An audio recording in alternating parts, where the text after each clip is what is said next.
আসসালামু আলাইকুম ওয়া রাহমাতুল্লাহি ওয়া বারাকাতুহু। আলহামদুলিল্লাহি রাব্বিল আলামিন ওয়াসসালাতু ওয়াসসালামু আলা সাইয়্যিদিল মুরসালিন ওয়া আলা আলিহি ওয়া আসহাবিহি আজমাইন। আম্মা বা'দ। আউযু বিল্লাহি মিনাশ শাইতানির রাজীম। বিসমিল্লাহির রহমানির রহিম। ইন্নাস সালাতা তানহা আনিল ফাহশাই ওয়াল মুনকার। সর্বপ্রথম ওই মহান আল্লাহর প্রশংসা করি, যিনি আমাদেরকে অতি উত্তম করে, সর্বের সেরা করে, সৃষ্টি সেরা জীব হিসেবে তৈরি করে এই পৃথিবীতে পাঠিয়েছেন এবং আজকের এই মাহফিলে আমাদেরকে উপস্থিত হওয়ার তৌফিক দান করেছেন। তা সকলে বলুন আলহামদুলিল্লাহ। তারপরে শেষ নবী হযরত মুহাম্মদ মুস্তাফা সাল্লাল্লাহু আলাইহি ওয়াসাল্লামের প্রতি লক্ষ লক্ষ দুরূদ ও সালাম বর্ষিত হোক। আল্লাহুম্মা সাল্লি আলাইহি আল্লাহুম্মা বারিক আলাইহি। আজকে আমি আপনাদের সামনে যে বিষয়টি নিয়ে উপস্থিত হয়েছি সেটা হচ্ছে মানুষ কেন নামাজ থেকে দূরে সরে গেছে, কি কি বাহানায় নামাজ থেকে দূরে সরে যাচ্ছে। প্রিয় মুসলমান ভাই ও বোনেরা, একটা সময় ছিল যখন কি হতো, মসজিদের মাইকে যখন আজান হতো তখন গ্রামের বুড়ো থেকে শুরু করে যুবক তরুণ সকলে মিলে একসাথে সলাত আদায় করতে যেত। গ্রামের মহিলারা, বাড়ির মহিলারা কি করতো, পর্দার আড়ালে তারাও সলাত আদায় করতো। আর আজ একই সময়ে একই মসজিদের মাইকে একইভাবে আজান হচ্ছে, মসজিদের মিনারে আজান হচ্ছে, হাইয়া আলাস সালাহ, তোমরা সলাতের দিকে এসো, কিন্তু সেই ডাকটা আমাদের কানে এসে পৌঁছাচ্ছে না। এই আমাদের অবস্থা। আজ কি হচ্ছে, মসজিদগুলো ফাঁকা থাকছে কিন্তু বাজারগুলো ভরা থাকছে। আজ মসজিদের মাইকের আজানে সুর উঠছে কিন্তু সেই সুরটা আমাদের কানে এসে পৌঁছাচ্ছে না। আজকে আমাদের মোবাইলের স্ক্রিনের দিকে চোখ থাকছে কিন্তু মসজিদের দিকে আমাদের চোখ পড়ে না। এই আমাদের অবস্থা। আফসোস, বড়ই আফসোস লাগে। আমরা কেমন উম্মত, আমরা কি সেই নবীর উম্মত যে উম্মতের জন্য রাসূল সাল্লাল্লাহু আলাইহি ওয়াসাল্লাম কেঁদেছিলেন তাইফের রাস্তায়?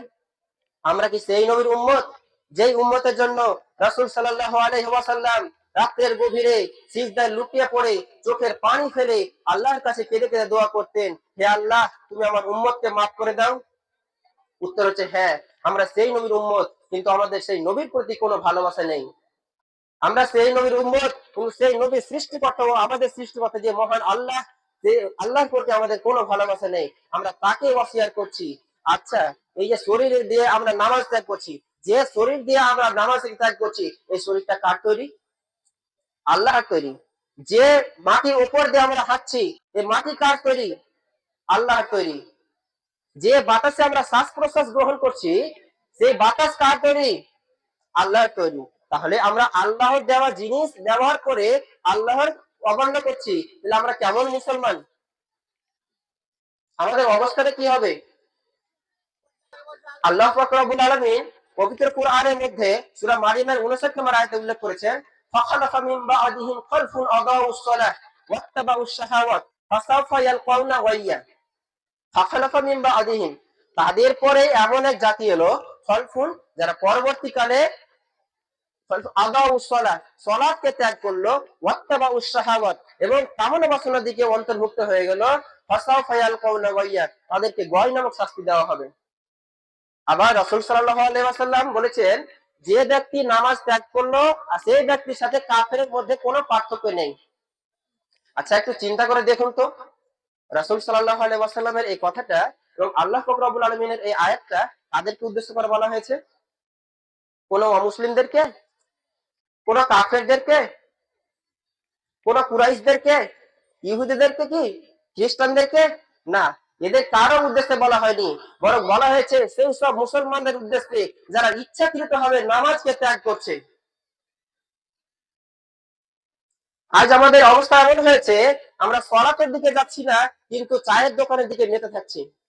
মসজিদের আজানে কি মাইকে মুয়াজ্জিন সাহেব আজান দিচ্ছে, হাইয়া আলাস সালাহ, তোমরা সলাতের দিকে এসো, কিন্তু এই ডাকটা আমাদের কানে যেমন ভাবে আসছে সেটা হচ্ছে, তোমরা আরামের দিকে এসো, তোমরা ঘুমের দিকে এসো, তোমরা চায়ের দোকানের দিকে এসো, তোমরা খেলার মাঠের দিকে এসো, তোমরা মোবাইলের দিকে এসো। যদি আমাদের কানে এইভাবে আওয়াজ না আসতো, যদি আমাদের কানে আওয়াজটা আসতো এইভাবে যে তোমরা নামাজের দিকে এসো, তাহলে আমরা সবাই নামাজ পড়তে যেতাম। আজ আমরা যারা নামাজ ত্যাগ করছি, নামাজ পড়ছি না, তাদের কানে মনে হচ্ছে এইভাবে আওয়াজ আসছে। রাসূল সাল্লাল্লাহু আলাইহি ওয়াসাল্লাম বলেছেন, যে ব্যক্তি নামাজ ত্যাগ করলো তাদের মধ্যে কাফেরদের মধ্যে কোনো পার্থক্য নেই। একটু চিন্তা করে দেখুন, আর যে মাটির উপর দিয়ে আমরা হাঁটছি, যে শরীর দিয়ে আমরা নামাজ ত্যাগ করছি, সেই শরীর হচ্ছে আল্লাহর তৈরি। আমরা তার জিনিস ব্যবহার করে তাকে যখন অমান্য করছি, তাহলে অবস্থাটা কেমন হবে? ধরেন আপনি একজন বাড়িতে কাজের লোক রাখলেন, সেই কাজের লোকটা কি কি দিচ্ছেন? আপনি টাকা দিচ্ছেন, খাবার দিচ্ছেন, আপনি তাকে থাকার জন্য একটা ঘর দিচ্ছেন, পরার জন্য পোশাক দিচ্ছেন। তার বিনিময়ে আপনি তার কাছে একটাই জিনিস চাইছেন, সেটা হচ্ছে বাড়ির কাজকর্ম করে নেওয়া। এবার যদি আপনার বাড়িতে সেই লোকটা সবকিছু ব্যবহার করে তারপর কাজকর্ম না করে, বাড়ির কাজ না করে, আপনার অবস্থা কেমন হবে? আপনি কি তাকে বাড়িতে রাখতে চাইবেন? অবশ্যই চাইবেন না। তাহলে আমরা আল্লাহর জিনিস ব্যবহার করে আল্লাহকে যখন, আল্লাহর অবাধ্য যখন হচ্ছি, তখন আল্লাহ আমাদের উপর কিরূপ ভাবে তাকিয়ে আছে একটু চিন্তা করে দেখুন না, কিরূপ ভাবে তাকিয়ে আছে। আজ আমরা সলাৎ ত্যাগ করছি, মসজিদের দরজায় ধুলো জমে আছে, কিন্তু চায়ের দোকানের দিকে ভিড় লেগে আছে। মসজিদের দরজায় ধুলো জমে আছে, কিন্তু সিনেমা হলের দিকে আমাদের ভিড় লেগে আছে। যখন খেলার মাঠে খেলা হয়, তখন সমস্ত কাজ ফেলে কি করে থাকে দর্শকগণ? কাজ ফেলে খেলা দেখতে আসে। যখন ফাইনাল খেলা হয়, ফুটবল খেলা বা ক্রিকেট খেলা, তখন সমস্ত কাজ ফেলে সেই ব্যক্তি কি করে থাকে? এই খেলা দেখতে আসে। তখন তার কাজ করে না, তখন তার ব্যস্ততা নেই, তখন তার ব্যস্ততা নেই। যত ব্যস্ততা দেখাচ্ছে সেই ব্যক্তি কি ওই নামাজ পড়ার সময়, যখন নামাজ পড়া দরকার হচ্ছে, তখন কোনো মানুষকে যখন বলছে যে চলো ভাই নামাজ পড়ে আসি, অনেক ব্যক্তি অনেক রকম উত্তর দেয়, যাদের মধ্যে কিছু কিছু আমি বলছি। এক হচ্ছে, কোনো ব্যক্তিকে যখন নামাজ পড়তে বলা হয়, তখন সে বলে আমি পরে পড়বো। এবার একটু পরে যখন আবার নামাজ পড়ে এসে তাকে জিজ্ঞাসা করি, কি হলো ভাই, তুমি নামাজ পড়তে গেল না কেন? তখন বলছে আমি এই কাজে ব্যস্ত আছি, আমি আরেকটু পরে পড়বো। আবার কোনো মানুষ বলে থাকে আমি কাল থেকে পড়বো, কেউ কেউ বলে থাকে আমি শুক্রবার থেকে পড়বো। আচ্ছা, যারা আমরা কি করে থাকি, ওই যে শুক্রবারের দিন জুমার সালাত আদায় করতে দেখি যখন, তখন দেখা যাবে মসজিদের মধ্যে পুরো ভিড় জমে আছে। শুক্রবারের দিন যেদিন জুমার সালাত আদায় হয়, সেই দিন দেখবেন মানুষের মসজিদে ভিড় জমে আছে, জায়গা হচ্ছে না। কিন্তু যেই শুক্রবারে জুমার সালাতটা আর শেষ হয়ে গেল, তারপর সেই দিন শুক্রবারে আসরের সালাতের সময় সেই মানুষজনকে আর দেখতে পাওয়া যাবে না। আজ মসজিদে ইমাম সাহেবের পিছনে মাত্র 2-4 জন মুসল্লিকে দেখা যায়, বাকিগুলো কোথায়? কেউ চায়ের দোকানে বসে থাকছে, কেউ আড্ডাখানায় বসে থাকছে, কেউ খেলার মাঠের দিকে বসে থাকছে, কেউ মোবাইলে ব্যস্ত থাকছে, কেউ বিভিন্ন কাজ করে ব্যস্ত থাকছে। আর যেই 2-4 জন মুসল্লিকে মসজিদ দেখতে পাবেন, তাদের মধ্যে সবাই হচ্ছে বয়স্ক মানুষ। কোনো তরুণ মানুষকে দেখতে পাওয়া যাবে না, কোনো যুবক মানুষকে দেখতে পাওয়া যাবে না। আল্লাহ পাক রব্বুল আলামিন পবিত্র কুরআনের মধ্যে সূরা আনফাল 33 নম্বর আয়াতে উল্লেখ করেছেন, ওয়ামা কানা আল্লাহু লিয়ুআযিবাহুম ওয়া হুম ইযাল্লুন। আল্লাহ পাক ততক্ষণ পর্যন্ত তাদের শাস্তি দিবেন না যতক্ষণ পর্যন্ত তারা নামাজ আদায় করে। কি বলেছেন? আল্লাহ পাক রব্বুল আলামিন ততক্ষণ পর্যন্ত তাদের শাস্তি দিবেন না যতক্ষণ পর্যন্ত তারা সালাত আদায় করে। তাহলে আমরা যারা সালাত আদায় করছি না, তাদের মনে একটা প্রশ্ন আসতে পারে যে আমরা তো সালাত আদায় করছি না, তাহলে আমাদের কই শাস্তি দিচ্ছে আল্লাহ পাক রব্বুল আলামিন? তাহলে এক কথা মিলে নিন, আপনি কি দুশ্চিন্তায় নেই? আপনার কি দুশ্চিন্তা নাই কোনো? আপনার অনেক টাকা পয়সা আছে, যার কারণে আপনি সলাৎকে ত্যাগ করছেন। ভাবছেন আমি, আমার অনেক টাকা পয়সা আছে, আমি আরামে খেয়ে পড়ে যাব, আমার সলাৎ করার কোনো দরকার নেই। তাহলে আপনি দেখুন, আপনার কি দুশ্চিন্তা নেই? টাকা পয়সা আছে আপনার, আপনি তখন সবসময় মাথায় চিন্তা থাকছে কালকে আমি কিভাবে সেই টাকাটা ব্যবহার করব, কালকে আমি কিভাবে আরো টাকা পয়সা অর্জন করব, এইভাবে দুশ্চিন্তার মাথায় লেগে থাকছে। আচ্ছা, আপনার কি রোগ ব্যাধি নেই? আপনি কি সুদ খান না? আপনি কি ঋণগ্রস্ত নন? তাহলে এই যে অসুবিধাগুলো দেখা যাচ্ছে, এগুলো কিসের কারণে? এগুলো হচ্ছে সবই আল্লাহর পক্ষ থেকে একটা ছোট ছোট সতর্ক বার্তা। এই সতর্ক বার্তাগুলো প্রদান করে আল্লাহ পাক রব্বুল আলামিন আপনাকে বলতে চাইছেন, তোমরা আমার দিকে ফিরে আসো, আমি তোমার থেকে এই সমস্ত কিছু দূরীভূত করে দেব। রাসূল সাল্লাল্লাহু আলাইহি ওয়াসাল্লাম একদিন সাহাবাদের উদ্দেশ্যে বললেন, ও আমার সাহাবারা, ধরো কোনো একটি ব্যক্তির সামনে যদি একটি নদী থাকে এবং সেই ব্যক্তিটা ওই নদীতে দিনে 5 বার 5 বার স্নান করে, তাহলে কি তার শরীরে কোনো ময়লা থাকতে পারে কি? তখন সাহাবারা বললেন, না রাসূলুল্লাহ, তার শরীরে কোনো ময়লা থাকতে পারে না। আবার রাসূল সাল্লাল্লাহু আলাইহি ওয়াসাল্লাম বললেন, একই ভাবে যে ব্যক্তি দিনে 5 বার সালাত আদায় করে তার শরীরে কোনো গুনাহ থাকতে পারে না। আর আজ আমরা প্রতিদিন, প্রতি ঘন্টায়, প্রতি সেকেন্ডে অসংখ্য অসংখ্য গুনাহ করে চলেছি। ছোট থেকে শুরু করে মাঝারি বড় সকল ধরনের গুনাহ করছি, কিন্তু আমাদের দিনে 5 বার আল্লাহ পাক রব্বুল আলামিন সুযোগ দিচ্ছেন সেই গুনাহটাকে মোচন করে নেওয়ার, তবুও আমরা সেইটাকে অবহেলা করছি, সেইটাকে অবহেলা করে ছেড়ে দিচ্ছি। আমরা সেইটাকে আমার গুনাহটা মাফ করার জন্য আমি একবারও মসজিদের দরজায় এসে হাজির হই না। যারা শুক্রবারের দিন জুমার সালাত আদায় করতে যাচ্ছেন তাদের উদ্দেশ্যে আমি বলছি, আপনারা যেমন সমস্ত কাজকর্ম ফেলে দিয়ে যখন জুমার সালাতটা আদায় করতে পারছেন, ঠিক তেমনি ভাবে আপনি আসরের সালাতটা কেন আদায় করতে পারছেন না? কেন আপনি সেই দিন মাগরিবের সময় আদায় করতে পারছেন না? আপনাকে কে বলেছে যে শুধুমাত্র শুক্রবারের দিন সালাত আদায় করলে, শুক্রবার দিন জুমার সালাত আদায় করলে আমার সমস্ত পূর্বের গুনাহ এবং পরের গুনাহ মাফ হয়ে যাবে, যার কারণে আমি শুক্রবারের দিন সালাত আদায় করছি আর বাকিগুলো করছি না? আবার কিছু মানুষ দেখতে পাবেন যারা কি করে থাকে, যখন রমজান মাস আসে, রমজান মাসের শুরুতে প্রথম তারাবির রাতে দেখতে পাবেন মসজিদ পুরো মুসল্লিতে ভর্তি হয়ে গেছে। কিন্তু যত দিন এগোয়, যত রমজান মাস শেষের দিকে যায়, তত দেখতে পাবেন ধীরে ধীরে মসজিদ থেকে মুসল্লিদের সংখ্যা কমতে কমতে, যেই দিন ঈদের সালাত আরম্ভ হলো, ঈদের সালাত শেষ হলো, সেই দিন জোহরের সময় আবার দেখতে পাবেন যে মুসল্লিগুলো আগে থেকে সালাত আদায় করতো, রমজান মাসের আগে থেকে যারা নামাজ পড়তো, তারাই আবার অবশিষ্ট রয়ে গেছে। বাকিগুলো কোথায়? বাকিগুলো মনে করছে যে আমার রমজান মাসের এই সিয়াম পালন করলাম, তখন আমার এই সিয়াম পালন করার মাধ্যমে আমার পূর্বের এবং পরের সমস্ত গুনাহ মাফ হয়ে গেছে। আফসোস লাগছে, আমরা কেমন মুসলিম যে আল্লাহ আমাদেরকে রিজিক দিলেন, যে আল্লাহ আমাদেরকে অন্ন দিলেন, যে আল্লাহ আমাদেরকে বস্ত্র দিলেন, যে আল্লাহর দুনিয়াতে আমরা বাস করছি, যে আল্লাহর জিনিস আমরা ব্যবহার করছি, সেই আল্লাহর কথাকে আমরা অমান্য করছি। আমাদের কি মৃত্যু বলে একটুও স্মরণ নেই? আমরা কি বিশ্বাস করছি না যে আমরা মারা যাবো একদিন? একদিন আমাদের সবাইকে মরতে হবে। কুল্লু নাফসিন যায়িকাতুল মাউত, প্রত্যেক মানুষকে মৃত্যুর স্বাদ গ্রহণ করতে হবে।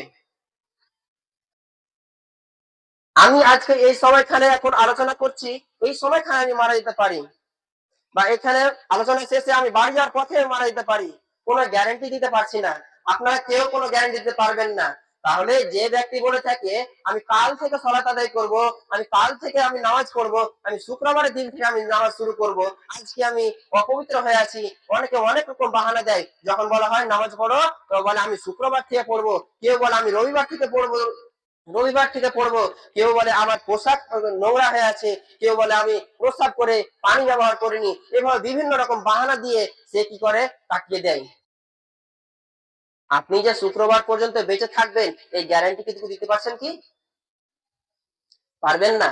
যদি পারেন তাহলে এখানে এসে লিখে যান যে আমি আল্লাহর সাথে প্রতিযোগিতা করে বলছি আমি শুক্রবারের থেকে বেশি দিন বাঁচবো, তাই আমি শুক্রবার থেকে সালাত আদায় করব।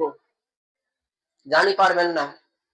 আচ্ছা, যখন আমরা প্রত্যেকে তো একদিন না একদিন জানাজার নামাজ আদায় করতে গেছি, যখন কেউ মারা যায় তারপর তাকে জানাজা দিতে গেছি, অবশ্যই গেছি। তাহলে যখন যেই জায়গাতে মাইয়াতকে শোয়ানো হয় সেই কবরের মধ্যে যখন মাটি দিচ্ছেন, 3 খাবল মাটি দিচ্ছেন, সেই মাটি দেওয়ার সময় আপনি সেই জায়গাতে নিজেকে একবার কল্পনা করে দেখুন তো, কেমন হবে আপনার অবস্থা? সেখানে আপনার কোনো বন্ধু থাকবে না, সেখানে আপনার কোনো টাকা পয়সা থাকবে না, আপনার বাবা থাকবে না, আপনার মা থাকবে না, আপনার আত্মীয় থাকবে না, আপনার ধন সম্পদ কিছুই থাকবে না। সেদিন কি আপনি পারবেন একাই থাকতে? পারবেন না। সেই দিন কি থাকবে আপনার সাথে? আপনার সমস্ত আমলগুলো থাকবে আপনার পাশে, আপনার সাথে আপনার পাশে থাকবে আপনার সলাৎ। আপনি দুনিয়াতে তখন বেঁচে থাকা অবস্থায় যে সলাৎ আদায় করেছিলেন, সেই সলাৎই হবে আপনার পাশে, আপনার সঙ্গের সাথী। যখন আমাদের মৃত্যু হবে, যখন আমাকে আপনাকে কবরে শোয়ানো হবে, তখন 2জন ফারিস্তা আসবে, মুনকার এবং নাকির। তারা এসে আপনাকে 3টা প্রশ্ন করবে, তোমার রবকে, তোমার নবীকে, 3 হচ্ছে তোমার দিন কি। এই 3টা প্রশ্ন উত্তর কারা দিতে পারবে? যারা দুনিয়াতে বেঁচে থাকা অবস্থায় 5 ওয়াক্ত সালাত নবীর দেওয়া শিক্ষা দেওয়া পদ্ধতি অনুযায়ী সুন্দরভাবে সুন্দর তরিকায় আদায় করেছে, তারাই সেই উত্তরে দিতে পারবে। তখন তাদের মুখটা খুলে যাবে, তারা উত্তর দিবে আমার রব আল্লাহ, আমার নবী হযরত মুহাম্মদ মুস্তাফা সাল্লাল্লাহু আলাইহি ওয়াসাল্লাম, আমার দিন হচ্ছে ইসলাম। আর যে ব্যক্তি দুনিয়াতে বেঁচে থাকা অবস্থায় এই সালাত আদায় করেনি, সালাতকে অবহেলা করেছে, সেই ব্যক্তির তখন মুখটা বন্ধ হয়ে যাবে, তখন সে কোনো উত্তর দিতে পারবে না। তখন ফারিস্তারা বলবে এই বান্দা সব জানতো কিন্তু তবুও সে আমল করেনি, তাই এর শাস্তি হবে জাহান্নাম। তখন আপনার কবরের মধ্যে আযাব শুরু হবে। শুধু এখানেই শেষ নয়, যখন কিয়ামতের মাঠে বিচার দিবস শুরু হবে, কিয়ামতের মাঠে যখন আমাদেরকে উপস্থিত করা হবে, সেই দিন সর্বপ্রথম যে আমলটা হিসাব করা হবে, রাসূল সাল্লাল্লাহু আলাইহি ওয়াসাল্লাম বলেছেন কিয়ামতের মাঠে সর্বপ্রথম যে আমলটা হিসাব নেওয়া হবে সেটা হচ্ছে নামাজ সম্পর্কে। যার নামাজ ঠিক আছে তার বাকি আমলগুলো ঠিক থাকবে, আর যার নামাজ ঠিক থাকবে না তার বাকি আমলগুলো আর গ্রহণযোগ্য হবে না। আল্লাহ পাক রব্বুল আলামিন আমাদেরকে দুনিয়া পাঠিয়েছেন বাজার করতে। কি করতে? বাজার করতে। কিসের জন্য বাজার করতে? আখিরাতের জন্য, যেন আমরা আখিরাতে সাফল্য লাভ করতে পারি, আখিরাতে আমরা জান্নাতবাসী হতে পারি, সেই জন্য আমাদেরকে বাজার করতে পাঠিয়েছেন। আর আমরা এই দুনিয়ায় এসে বাজার করতে এসে এই দুনিয়ার ফিতনায় পড়ে, দুনিয়ার মায়ায় পড়ে সে বাজারে ব্যাগটুকু হারিয়ে ফেললাম। আমরা যখন বাজার করতে যাই, যখন সেই বাজারে হাতে একটা ব্যাগ থাকে, সেই ব্যাগ নিয়েই আমরা বাজার করতে যাই। এবার যখন আপনি মাছ কিনলেন, সেই মাছটা আপনি ব্যাগে ভরে নিয়ে আসছেন, যদি আপনার সেই ব্যাগটা না থাকে তাহলে আপনি কিভাবে নিয়ে আসবেন? ধরে নিলেন আপনি হাতে নিয়ে এসেছেন, তাহলে সেই হাতে কি আপনার নেওয়া সব খাবে? আপনি মাংস নিয়ে নিতে গেলেন, সেই মাংস নিয়ে এসে কি হাতে করে নিয়ে এসেছেন, মাংস হাতে করে নিয়ে এসে বাড়িতে দিলেন, সেই মাংস কি আপনার নিবে? বলবে এত অনেক ধুলা পড়ে আছে, এত অনেক নোংরা হয়ে আছে, হয়তো ধুলা টুলা পড়েছে বা রাস্তায় পড়েছে, এই মাংস ভালো নয়, ফেলে দাও। তখন মাংসটা নিবে না। ঠিক তেমনই ভাবে আমরা দুনিয়ায় আখিরাতের জন্য বাজার করতে এসেছে, বাজারে ব্যাগটাকে অর্থাৎ নামাজটাকে হারিয়ে ফেললাম। তো নামাজ আমি যদি হারিয়ে ফেলি, বাকি আমলগুলো আমার কোনো গ্রহণযোগ্য হবে না। আমি যাকাত দিব, আমি হজ করব, আমি সবাই উপকার করছি, আমি অনেকটা টাকা পয়সা দান করছি, কিন্তু আমি সালাত আদায় করছি না, তাহলে আমার এসব কোনো আমল গ্রহণযোগ্য হবে না। কিয়ামতের মাঠে সর্বপ্রথম যে বিচারটা হবে সেটা হচ্ছে নামাজের বিচার। সেই দিন যখন সূর্যটাকে মাথার এক হাত উপরে নিয়ে চলে আসবে, একটু চিন্তা করে দেখুন, আজকে গরমের সময় যখন সূর্য লক্ষ কোটি দূরে কোনো অবস্থায় অবস্থান করেছে, তবুও সেই সময় মাত্র 45 থেকে 50 ডিগ্রি তাপমাত্রা হচ্ছে। এটাই আমাদের অবস্থা একদম নাফসি নাফসি হয়ে যাচ্ছে, আমরা ঘর থেকে বের হতে পারছি না। তাহলে কল্পনা করে দেখুন, যখন কিয়ামতের মাঠে সূর্যকে মাথার এক হাত উপরে নিয়ে আসা হবে, তখন কেমন হবে আপনার অবস্থা? পারবেন কি আপনি সহ্য করতে? সেদিন পারবেন না। সেদিন চিৎকার করে বলবেন আল্লাহ তুমি তাড়াতাড়ি আমার বিচার শুরু করো। সেই দিন কারো সেই সূর্যের ঘামে, সূর্যের তাপে কারো শরীর থেকে ঘামে ভিজে টাকনো পর্যন্ত ডুবে যাবে, কারো গোড়ালি পর্যন্ত, কারো বুক পর্যন্ত ডুবে যাবে, কারো গলা পর্যন্ত ডুবে যাবে। সেদিন চিৎকার করে বলবে আল্লাহ তুমি বিচার শুরু করো। সেই দিন আল্লাহ পাক রব্বুল আলামিন বলবেন তাহলে তোমার সর্বপ্রথম নামাজের হিসাবটা নিয়ে এসো। সেই দিন কিয়ামতের মাঠে কেউ আপনার পাশে থাকবে না, আপনার বাবা আপনার পাশে থাকবে না, আপনার মা আপনার পাশে থাকবে না, আপনার বন্ধু আপনার পাশে থাকবে না, টাকা পয়সা কোনো কিছু আপনার পাশে থাকবে না। সেই দিন যে জিনিসগুলো থাকার কথা সেটা হচ্ছে নামাজ আর বাকি আমলগুলো, দুনিয়া থাকতে বাকি আমলগুলো যে করেছেন সেই আমলগুলো আপনার পাশে থাকবে। কিন্তু সেদিন নামাজ বলবে, সেদিন নামাজ আপনার হয়ে সাক্ষী দিবে এ আল্লাহ এই দুনিয়াতে থাকা অবস্থায় এ আমাকে পালন করেনি, আমাকে অবহেলা করেছে, আজ আমি তাকে ছেড়ে চলে গেলাম।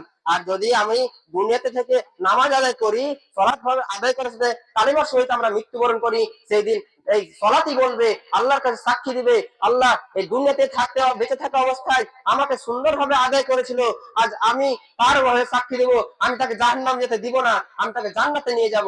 তখন আপনার অবস্থান হবে জাহান্নাম, জান্নাত। তাহলে আজ আমরা যেভাবে বাহানা দিয়ে, বিভিন্ন বাহানা দিয়ে নামাজ ছাড়ছি, তা আমাদের অবস্থাটা কি হবে দেখতে কল্পনা করতে পারছেন? মৃত্যুর পরে আমাদের অবস্থা কি হবে একবার কল্পনা করে দেখুন। যখন কবরের মাঠে আপনাকে শোয়ানো হবে 3.5 হাত ঘরের ভিতরে, সেখানে কোনো আলো থাকবে না, সেই জায়গাতে কি আপনি সহ্য করতে পারবেন কি? আপনার আরামে বিছানা থাকবে না, টাকা পয়সা থাকবে না, কিছুই থাকবে না, সমস্ত আমল আপনার ব্যর্থ হয়ে যায়। তখন সমস্ত টাকা পয়সা তো আপনার কোনো কিছু নিয়ে যেতে পারবেন না। তাই আসুন, এখনই ফিরে আসুন আল্লাহর দিকে। আল্লাহ আল্লাহ পাক রব্বুল আলামিন এখনো আমার দিকে সুন্দরভাবে মায়ের চোখে তাকিয়ে আছে যে আমরা কখন তার দিকে ফিরবো। আজ যদি আমি বলি আল্লাহ আমি দুনিয়াতে অনেক পাপ করেছি, সিজদা মাথা রেখে যদি বলি আল্লাহ আমি দুনিয়ায় অনেক পাপ করেছি, আমি দুনিয়ার মায়ায় পড়ে আপনাকে ভুলে গিয়েছিলাম, আজ আমি আবার আপনার কাছে ফিরে এসেছি, আল্লাহ পাক রব্বুল আলামিন তুমি আমার গুনাহগুলোকে মাফ করে দাও। তখন আল্লাহ পাক রব্বুল আলামিন ফেরেশতাদেরকে বলবেন, দেখো এই বান্দাটা কি করেছে, এই বান্দা এই দুনিয়ার মায়ের সমস্ত মায়াকে ত্যাগ করে আবার আমার দিকে ফিরে এসেছে, আজ আমিও তার প্রতি কৃতজ্ঞ হয়ে গেলাম, আজ আমিও তার সমস্ত গুনাহকে মাফ করে দিলাম। তাহলে কল্পনা দেখুন কত সুন্দর হবে তার সেই দিনগুলো, যখন কত সুন্দর হবে সেই ধরনের সেই সময়টা যখন আল্লাহ পাক রব্বুল আলামিন আমাদের উপর খুশি হবেন। আমরা যখন রুহে জগৎ ছিলাম, জন্মের আগে হাজার হাজার বছর আগে যখন রুহে জগৎ ছিলাম, তখন আল্লাহ পাক রব্বুল আলামিন আমাদেরকে বলেছিলেন, বলো আমি কি তোমাদের রব নয়? তখন আমরা সবাই একসাথে বলেছিলাম যে হ্যাঁ আল্লাহ আপনি আমাদের রব। তাহলে দুনিয়ায় এসে কেন সেই অঙ্গীকার ভুলে গেলাম, কেন সেই আল্লাহ দেওয়া কথা আমি ভুলে গেলাম? তো আমার সময় শেষ, মাওলানা সাহেব এখন বক্তব্য দিবেন। অসুবিধা নেই, বেশি ক্ষণিকের কারণ না। আচ্ছা, গান করেন। আসসালামু আলাইকুম। বিশেষ করে আমি এই জালসার অনুরোধ করব যে প্রিয় ভাই, আমরা আজকে দুপুর থেকে নিয়ে মাগরিব অবধি আমরা যে প্রচেষ্টা চালাচ্ছিলাম যে দোকান মুক্ত এই মাহফিল আমরা করব, আমরা এতক্ষণ পর্যন্ত মাগরিব অবধি দোকান বসতে দেইনি, দোকান বসেনি। এখন রাস্তার ধারে ধারে দোকান বসে কিনছি, ওখানে মানুষের ভিড় জমেছে। তো আবার আমার ওই সমস্ত যুবক ভাইদের বলবো যে ভাই একবার দল বেঁধে গিয়ে ওই দোকানগুলোকে উঠাতে হবে, নইলে আমরা যে কারণে আমরা নেকির উদ্দেশ্যে আমরা এখানে মাহফিল দিয়েছি একটা, আমাদের নেকির পরিবর্তে আরো বেশি গুনাহ হয়ে যাবে। ততই তোমরা এক জায়গায় জমা হও, গিয়ে দোকানগুলোকে উঠিয়ে দিতে হবে। কত ঘন্টা আছে? হ্যাঁ বলুন। হ্যাঁ, তো বলছিলাম যে আজ আমরা এই দুনিয়ায় ফিতনায় পড়ে সমস্ত কিছুকে নামাজকে ত্যাগ করছি, এই দুনিয়ার মায়ে ডুবে থাকছি, আমরা মোবাইল দেখাতে ব্যস্ত থাকছি, কেউ ঘুমে ব্যস্ত থাকছি, কেউ বিভিন্ন কাজ করে ব্যস্ত থাকছি। আজ আমাদের পরিবারের মধ্যে শান্তি নেই কেন? কারণ আমাদের পরিবারের মধ্যে নামাজ নেই। আজ আমার পরিবারের মধ্যে আল্লাহর রহমত বর্ষিত হয় না কেন? কারণ আমাদের মধ্যে, আমাদের পরিবারের মধ্যে নামাজ নেই। আল্লাহ পাক রব্বুল আলামিন বলেছেন আমি ততক্ষণ পর্যন্ত তাদের শাস্তি দিব না যতক্ষণ পর্যন্ত তারা সালাত আদায় করে। তাহলে যখন আমরা সালাত ছেড়ে দিলাম, তাহলে কি আমাদের শাস্তি দিবেন না? এই যে পরিবারের উপর রহমত বর্ষিত হয় না, এটা কি শাস্তি নয়? এগুলো সবই হচ্ছে আল্লাহর পক্ষ থেকে ছোট ছোট একটা সতর্ক বার্তা, আপনাকে দুশ্চিন্তা ফেলে দিবে। আপনি সালাত আদায় করছেন না, আল্লাহ পাক রব্বুল আলামিন আপনাকে শাস্তি হিসাবে আপনাকে দুশ্চিন্তায় ফেলে দিবেন। এই যে বর্তমানে এখন এসআইআর হচ্ছে, এসআইআরটা কিসের জন্য হচ্ছে? এই এসআইআর ভয়ে আমরা কি করছি, যাতে আমাদের বাংলাদেশ ছেড়ে না যেতে না হয়, এই ভিটামাটি ছেড়ে যেতে আমাদের বাংলাদেশ যেতে না হয়, তার কারণে আমরা কি করছি, বিভিন্ন কাগজপত্র সমস্ত কিছু ঠিক আছে কিনা সেগুলো যাচাই বাছাই করে নিচ্ছি। কেন এটা আমাদের ভয় লাগছে যে আমাদেরকে দুনিয়ায় এই আমাদের নিজের জায়গা ছেড়ে, নিজের বাসভূমি ছেড়ে আমাদেরকে অন্য জায়গাতে যেতে হবে। সেই কারণে আমরা কি করছি, দুশ্চিন্তায় আমাদের মাথায় সবসময় চিন্তা লেগে আছে, যার কারণে আমরা কি করছি, বিভিন্ন কাগজপত্র 2002 থেকে শুরু করে সমস্ত ডকুমেন্ট গুলো আমরা ঠিক করছি, নামগুলো মিলিয়ে দেখছি যে নামের সাথে নামগুলো মিলিয়ে আছে কিনা। আমাদের দুনিয়ার প্রতি এতটা মায়া বসে গেছে যে দুনিয়া ছেড়ে দুনিয়ার এক জায়গা থেকে অন্য জায়গা যেতে আমাদের কষ্ট লাগছে। তাহলে একবার ভেবে দেখুন, একবার চিন্তা করুন, অন্তর থেকে একবার চিন্তা করুন, আল্লাহ পাক রব্বুল আলামিন আমাদের কিসের জন্য পাঠিয়েছেন? এই দুনিয়া বাজার করতে। আমাদের ভবিষ্যতে কি হবে, আমরা মরার পরে কোথায় যাব? হয় জান্নাত না হলে জাহান্নাম। এই দুটার জন্য আমাদেরকে প্রস্তুতি নিতে হবে। এই দুটার জন্য আমাদের প্রস্তুতি নিতে হবে, হয় জান্নাত যেতে হবে, আর যদি না আমরা সালাত আদায় করি তাহলে আমাদের কি হবে, আমরা জাহান্নামের জন্য প্রস্তুতি নিচ্ছি। আমরা যারা সালাতকে আজকে ছেড়ে দিচ্ছি, আমরা কি করছি, জাহান্নামে যাওয়ার জন্য আমরা প্রস্তুতি হচ্ছি। এসআইয়ের যে চিন্তাটা নিয়ে আপনার এত মাথায় চিন্তা ঘুরছে এসআইয়ের নিয়ে, তো এই দুনিয়ার আখিরাত নিয়ে আপনার চিন্তা হয় না যে আমাদেরকে মরতে হবে একদিন, মরার পরে আমি যে আজকে সালাতটা ত্যাগ করলাম, আমি আজকে আসরের সালাতটা মিস করে দিলাম, আমি আজকে ফজরের সালাতটা ঘুমে ঘুমে কাটিয়ে দিলাম, তো আমার কি একটু কষ্ট লাগে না? সিনেমায় যখন সিনেমা দেখছেন, কোন একটা সিনেমা দেখে আপনি দেখছেন চোখের জল পড়ে যাচ্ছে, কিন্তু আল্লাহর দরজায় আল্লাহর সিজদার মালিকে কেন একবার আপনার চোখের জল পড়ছে না? আপনার গান শুনছেন, গান শুনে আপনি চোখের পানি ফেলে দিচ্ছেন, সিনেমা দেখে আপনি চোখের পানি ফেলে দিচ্ছেন, নাটক দেখে আপনি চোখের পানি ফেলছেন, তখন আপনার কষ্ট লাগছে, এই কেন আমার এরকম হলো, এই সিনেমাতে কেন শেষখানে এরকম হতে পেলো।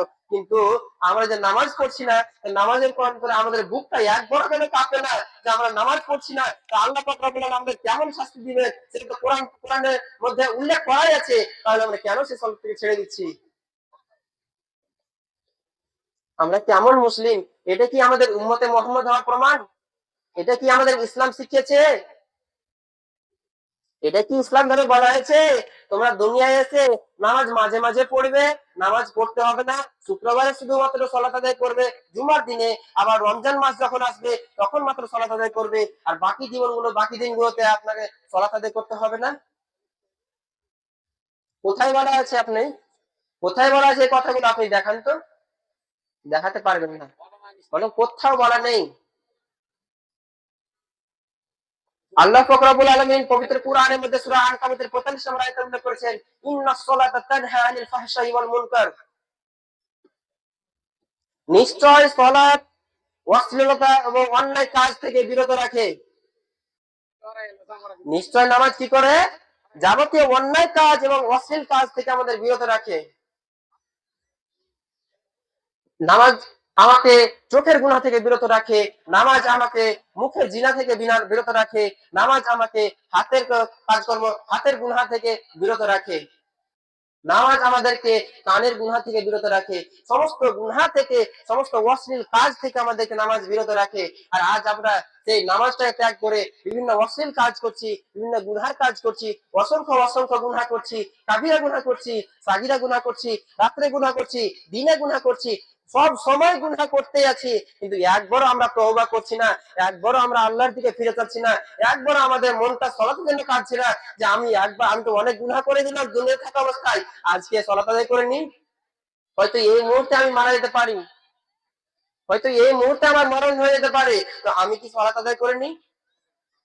আপনি রাস্তা দিয়ে যাচ্ছেন, যেতে যেতে আজকে হঠাৎ আপনার রাস্তার সামনে মালাকুল মউত এসে হাজির হলো, যে বললো আপনার সময় শেষ, আপনার জান কবজ করতে আমরা এসেছি, আপনাকে আর সময় দেওয়া হবে না, তখন কি আপনি তাকে বলতে পারবেন আমাকে আর কিছুক্ষণ সময় দাও, আমি শুক্রবারের দিন সালাত আদায় করেছিলাম, আমি শুক্রবার পর্যন্ত আমাকে সময় দাও, আমি শুক্রবার দিন সালাত যখন পড়বো, জুমার সালাত যখন আদায় করব, তারপরে আমার জানটা কবজ করিও?